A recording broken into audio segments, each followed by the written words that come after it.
এখানে চলে আসো, হলো এখানে আসো।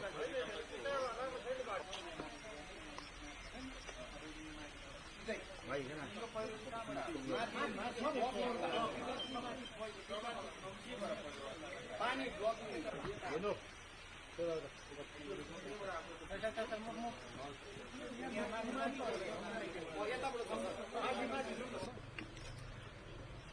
उतना फ्लाइट गया था जितना हुआ था।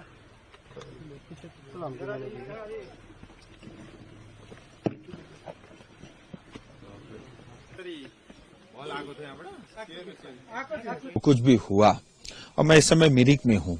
मेरे पीछे यहाँ से 4 लाशें जो है कल निकाली गई।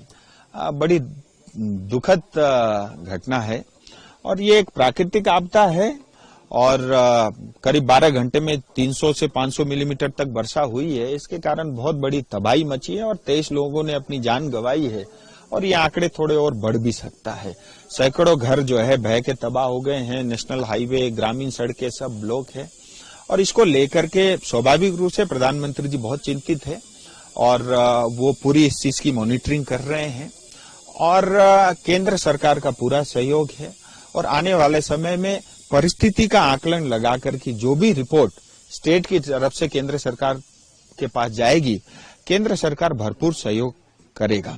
आज तक भी करता आया है और केंद्र सरकार ने एक फंड बनाया है एनडीआरएफ एसडीआरएफ फंड, जो 2021 से लेके 2025-26 तक का ये 5 साल का बजट जो है 6000 करोड़ का है।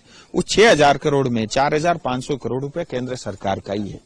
मेरा आपके माध्यम से, एनआई के माध्यम से मुख्यमंत्री ममता बनर्जी को ये निवेदन रहेगा कि आज वो सिलीगुड़ी, दार्जिलिंग आ रही है, आते ही कृपया इसको डिजास्टर घोषित करें, क्योंकि तीस्ता के समय आपने गलती की थी और अगर आप इसको इमीडिएटली अगर आप जैसे ही नेशनल डिजास्टर, स्टेट डिजास्टर घोषित करते हैं तो घोषणा होते ही उसका 10% 130 करोड़ रुपए इमीडिएटली हमारे लोगों को मिल जाएगा उस जिले को जहां पे भी इस तरह का डिजास्टर होता है। मुझे लगता है 130 करोड़ रुपए इमीडिएटली हमारे लोगों के लिए राहत कार्य के लिए बहुत बड़ी मदद होगी और टॉप अप इट इसके ऊपर जो भी केंद्र सरकार को करना होगा हम रिपोर्ट बना करके भेज रहे हैं। केंद्र सरकार जरूर करेगी और कल भी एक रिपोर्ट बना करके मैंने पीएमओ तक भेजी है, गृह मंत्रालय को भी दिया है और सब लोग इस चीज की क्लोजली मॉनिटरिंग कर रहे हैं। सर, स्टेट गवर्नमेंट को रोल के लिए क्या कहेंगे? लोकल लोग की काफी अभियोग है, बहुत दिन से ड्रेनेज सिस्टम सही नहीं था और देखिए यहाँ पे मुझे बताया लोकल ने ड्रेनेज सिस्टम को लेकर के बीडीओ के पास, एसडीओ के पास उन्होंने आवेदन दिया था, लेकिन उसकी कोई सुनवाई नहीं हुई।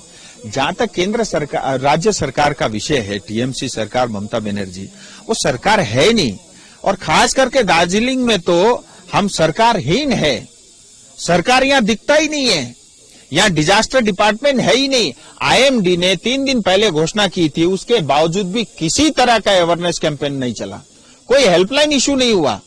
आईएमडी बता रहा है कि हेवी से वेरी हेवी रेनफॉल होगा, उसके बावजूद भी हमारी तैयारी है ही नहीं और तैयारी नहीं थी ये स्पष्ट दिखता है। और हमारे यहाँ पे डिजास्टर डिपार्टमेंट सिर्फ नाम का है, डिजास्टर हो जाने के बाद वो सक्रिय होता है।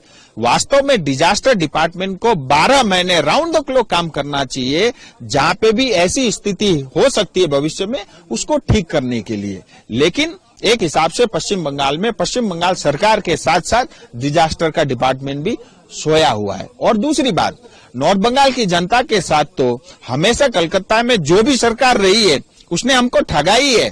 कल हमारे यहाँ 23 लोग मारे गए और शाम को मैं देख रहा हूं मुख्यमंत्री डांस कर रही है कलकत्ता में। तो हमारे साथ जो है ये भेदभाव वाला रवैया राज्य सरकार का बहुत पुराना है। सीपीएम के समय था और आज टीएमसी के समय उससे डबल है।